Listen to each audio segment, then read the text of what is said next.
Hey guys, we're here today and we're talking ventilation.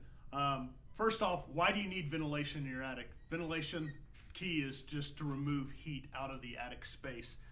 You think of your laptop or your refrigerator, all those components have built-in fans on them to help keep them cool. So by ventilating your attic, it'll help keep the mechanics cool in your attic, your water heater and your HVAC system. Now let's talk about the different types of ventilation. Right here we have what is called a whirlybird or a turbine ventilator.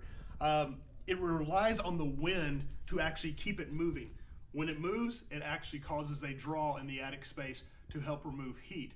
Not a bad product, but it's not the product that I would choose to ventilate attic. I choose a solar fan. The fans we use are Sunrise solar fans. They're built here in America. The thing with the Sunrise Solar is that it relies strictly on the sun and not the wind to perform.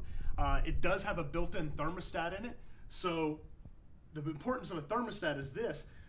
During the wintertime, a whirlybird is going to be spinning with that north wind, therefore sucking heat out of your attic space. A solar fan, that thermostat, if the temperature in your attic is below 80 degrees, it's not going to come on, therefore not removing heat out of your attic space. At the end of the day, again, this isn't a bad product to have, but we like to come out and bring you up to what is a top-of-the-line solar fan.